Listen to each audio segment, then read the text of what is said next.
بسم الله الرحمن الرحيم. يوصيكم الله في أولادكم للذكر مثل حظ الأنثيين، فإن كن نساء فوق اثنتين فلهن ثلثا ما ترك، وإن كانت واحدة فلها النصف ولأبويه لكل واحد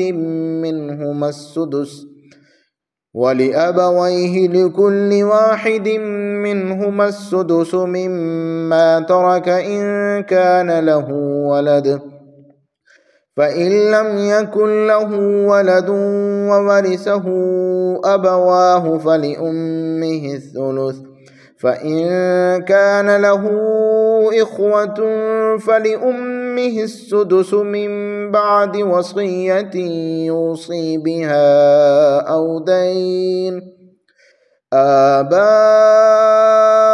وأبناؤكم لا تدرون أيهم أقرب لكم نفعا، فريضة من الله، إن الله كان عليما حكيما.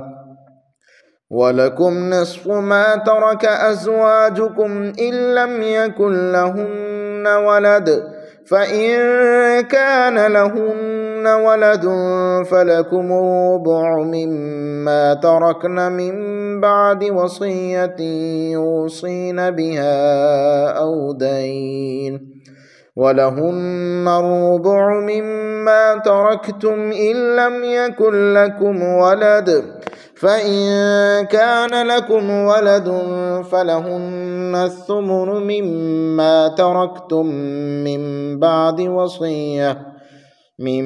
بعد وصية توصون بها أو دين. وإن كان رجل يورث كلالة أو امرأة وله أخ أو أخت فلكل واحد منهما السدس، فإن كانوا أكثر من ذلك فهم شركاء في الثلث من بعد